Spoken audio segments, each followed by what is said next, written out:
Yeroo itti uummanni Oromoo murna piipiin dhumaa jirutti sirni Oromoo wal nyaachisuuf hojjetu ijaarsa barcuma aangoo isaaf jecha hawaasa qonnaan bulaa maatii isaarraa qabuun maqaa impaayaratti baraaruu jedhuun du'atti oofuu jabeessee jira. Hooggantoonni humna diimokiraasii hin feene abbaa irrummaa ijaaruuf halkaniif guyyaa hojjetan daandii tokkichi ittiin impaayarri Itoophiyaa ijaaramuu danda'u qawweedha jechuun akka Oromoon walii isaatti deebi'ee wal cabsuuf jecha abbaa fi ilma qabu mooraa waraanatti guuranii duguugaa sanyii Oromoodhumaan Oromoo irratti raawwachiisaa jiru. Lixa Wallaggaa aanaa Najjoo keessatti hidhamtoonni siyaasaa danuun mana hidhaa keessatti rakkoo jabaan isaanirra gahaa jiraachuun himame. Bal'ina isaa faashistii PP diddaan siyaasaa maaliif irratti oofaman jechuu irraa kan ka'e dhaabbileen hawaasummaa dinagdee aadaa fi siyaasa Oromoo akka koofuuf Oromoo irratti rakkoolee ulfaataa dalaguu jabeessanii jiru. Siyaasa walxaxaa fi jabaataa dhufeen impaayarri Itoophiyaa raafama guddaa keessa seenuun maqaa qaamolee siyaasaa walabummaa Oromoof falman jaarmiyaa ABO WBO waliin hidhata qabdu jedhuun jiraattota hirmaannaa siyaasaa kamirraa walaba ta'an hidhuun hiraarsuu irratti argamu. Akka kanaanis hacuuccaa fi cunqursaan hidhamtoota lixa Wallaggaa aanaa Najjoo irratti taasifamaa jiru jabaachuun namoonni dhibee sammuu dhukkubsatan illee mana hidhaa Onichaa keessatti maqaa WBO'n yakkamanii dararamaa akka jiran ONM odeeffateera. Fedhiin sirna bilisiqinnaa kan hin guunne ajjeesee hidhee saamee fi manneen mancaasee ilmaan Oromootti boqochuu dadhabuun yeroo ammaa ammoo namoota saalaan osoo hin fo'in daa'immanii qabee hiraarsaa akka jirus dabaluun himaniiru. Lixa Shaggar aanaa Tokkee Kuttaa'etti maqaa waraana bilisummaa Oromoo waliin qunnamtii qabdu jedhuun jumulaan hidhuu ammeessani. Ni waraana bilisummaa Oromoo ofirratti sodaachuun uummata hiraarsaa ooluu biltsagannaan Oromiyaa godinoota hedduu keessatti hidhaa saamichaa fi ajjeechaa jumlaa akka furmaatatti qabatee raawwachaa jira.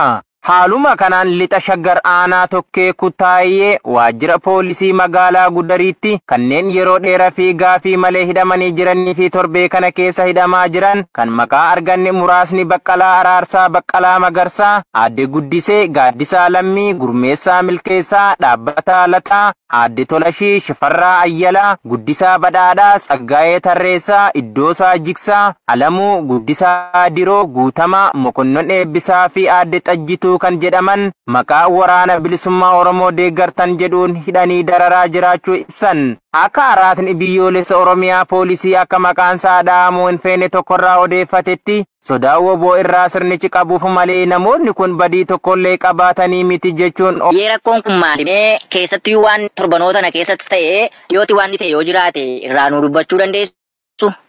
Kaleessa galgala sa'aatii 11tti lubbuun isaa marfee sa'aatii 10 nu jalaa duutee jira. Eenyu gocha kana kan raawwate kan ajjeese eeudha. Raana mootummaati. Maal goote mucaan kun maaliif ajjeesan? Utuu isheen horii ooftee galaa jirtu eessaa galta jedhanii rasaasaan rukutanii mucaa abbaa ishee immoo rasaasaan akkasuma abbaa ishee illee ajjeesanii abbaan ishee irraa awwooftee awwaalcha isaatii geggeeffame abbaan mucaa tokko immoo nu jalaa madeessanii ammallee mana yaalaa jirti. Isaanii abbaa fi intalli waluma duukaa awwaalamanii? Abbaa mucaa wal faana rasaasaan naan. Intalli kun maqaan ishee eenyu? Boontuu jedhamti. Abbaanoo? Aayiluu Kitilaa jedhama. Ayyee gaamee rakkoo kanaan wal fakkaatu wanni naannoo sanatti irra deddeebiin akka ta'etu nutti himama. Kan biraa waan nu dubbattu yoo qabaate. Manni namaa saamamaa jira. Manni namaa gubachaa jira kan gubaalee. Kanaafiyyuu abaa'uma faana baanee illee cina hiriirree ofirraa rakkoo kana dhaabuu fi ol tumsinee kaanee jirra. Ayyee amma gaa kan itti jechaa jirtu intala fi abbaa wal duukaa akka awwaalamnu kaastee jirta. Meegaa waan kun maali? Hawaasni naannoo sanaa oo miira hawaasichaa akkaataa akkamirra jiru hawaasni kun? Hawaasni jira inni kaan mana bukkee baay'ee jechuun jira inni kaanii horii laftiisee badaa jira. Inni kaan keessaa biqilaa. Maalirraa madda rakkoon kun maali?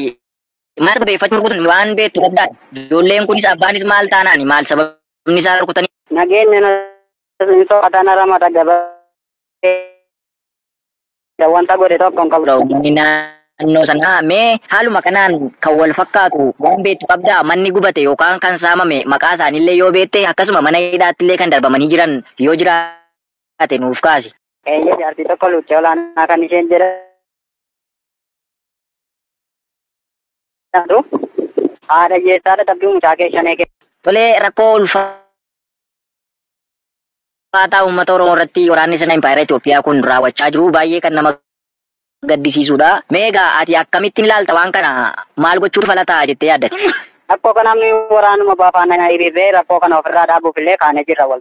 Ayyee kanaaf maal ta'uu qaba uummannis akkasuma waraana bisu. Rakkoon kun irraa dhaabbachuu qaba jedhanii yaa jira hawaasi. Inni kaanillee bu'ee maatii isaarraa biyya isaarraa babbadaa jira hawaasi.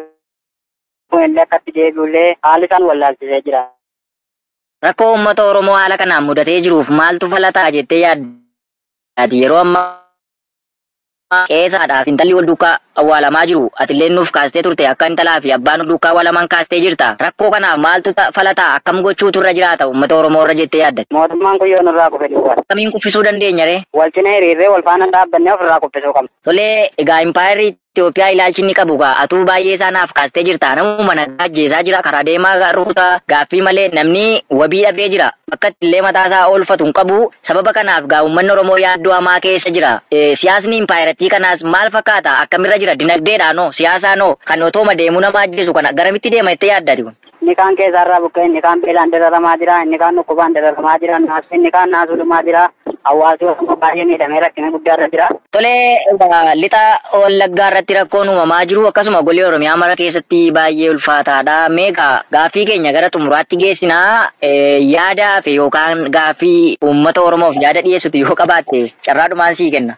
Egaa gaaffiin keenya kanuma mootummaan kun nurraa kufuu qaba. Mootummaa kana immoo wal faana hiriirree ofirraa kuffisuu qabna. Nama nyaataa, nama ajjeesaa baanee galuufillee naasuu guddaa qabna. Sodaa guddaatu nutti dhaga'amaa jira. Kanallee waanuma beekanii nu bira dhaabbatanii mootummaa kana ofirraa fonqolchuu qabu. Tolee, egaa lixa Wallaggaa irratti rakkoon uumamaa jiru akkasuma golee Oromiyaa mara keessatti baay'ee ulfaataadha. Ayyee Oromticha lixa Wallaggaa naaroo. Akka hayyoonni dinagdee jedhanitti ibsi Itoophiyaan dinagdee guddaa qabaachuun Afrikaa keessaa shanaffaa irratti argamti jechuun bahe haala qabatamaa jireenya hawaasa impaayiratii waliin hin deemu jedhu. Sababni isaas jedhu hayyoonni dinagdee kun yeroo itti hawaasni waan nyaatu dhabee qaala'insi dagaagee fi hirkattummaan baay'atetti Itoophiyaan dinagdee guddaa qabdi jechuun sadarkaa kana kennuu fi lammiilee agabuu bulaa jiraniin dirqiin nyaattee bulteetta jechuu qeequ. Hojiin dinagdee kun haala qabatamaa rakkoo hawaasni keessa jiru hin agarsiisu jechuun adeemsa ittiin guddinni dhaabbilee maallaqaa hojjetamu kan qeeqan hayyoonni dinagdee maqaan isaanii akka dha'amuu hin barbaanne herregni akkasii dhugaa jiru hin mul'isu jedhan. Hayyuun dinagdee Oromoo Profeesar Muhammad Jabal abbaa xaayiroo gaaffii Itoophiyaan dinagdee guddaa qabaachuun shanaffaarra galte jedhamee dhiyaateef yoo deebisan ibsi kun guddina sirrii hin agarsiisu jechuun deebisan. Itti dabaluunis guddinni miidiyaaleen bilchiginnaa wal harkaa fuudhanii afarsan kan hojjetamu wanta impaayiratii keessatti oomishame gatii gabaatiin shallaganii booda doolaara Ameerikaatti jijjiiru jechuudha kan jedhan Profeesar Muhammad wayita gatiin meeshaa fi tajaajilaa qaala'u noominaal GDP'n ni guddataa jedhan. Kun garuu oomishatu guddate jechuu miti jechuun oomishni impaayiratii gadaanaa ta'uu akkaataa hojii isaan wal bira qabanii ibsan. Yeroo ammaa kana Itoophiyaa keessatti uummanni miliyoona 20 gargaarsa yoo barbaadu achi keessaa miliyoona 10.8 daa'imman gargaarsa nyaataa barbaadanii fi 3.45 buqqaatota ta'uu gabaasa hoocaan bara kana baatii gurraandhalaa keessa baaserraa hubachuun ni danda'ama. Baashaggarroon dugdaa bulchiinsa magaalaa Maqii keessatti qonnaan bultoonni leenjii milishummaaf humnaan guuraman iraarfamaa jiraachuu maddeen. Yeroo itti uummanni Oromoo murna piipiin dhumaa jirutti sirni Oromoo wal nyaachisuuf hojjetu ijaarsa barcuma aangoo isaaf jecha hawaasa qonnaan bulaa maatii isaarraa qabuun maqaa impaayiratii baraaruu jedhuun du'atti oofuu jabeessee jira. Hooggantoonni humna diimokiraasii hin feene abbaa irrummaa ijaaruuf halkaniif guyyaa hojjetan daandii tokkichi ittiin impaayirri Itoophiyaa ijaaramuu danda'u qawweedha jechuun akka Oromoon walii isaatti deebi'ee wal cabsuuf jecha abbaa fi ilma qabuu mooraa waraanatti guuranii duguugaa sanyii Oromoodhumaan Oromoo irratti raawwachiisaa jiru. Lixa Wallaggaa aanaa Najjoo keessatti hidhamtoonni siyaasaa danuun mana hidhaa. Uummata keenya kabajamoo fi jaalatamoo oduun keenya gaarra qabannee isin yaadne kana fakkaataa. Waa'ee Oromiyaa keessaa akkasuma mootummaan waan uummata godhaatiin jiru waan uummata irratti dalagaatiin jiru rakkoo uummata irra geessaatiin jiru jijjiirama jee as bahee jijjiirama kanarratti garuu wanni jijjiirama rakkoo ka fidu akkasuma ka warra siyaasaa mana hidhaa keessatti unkuree kaan gartee beelaan unkuree kaan jireenya isaatiin dhowwee kaan gartee maqaa baa'oo jiruun uummata dararaatiin jira.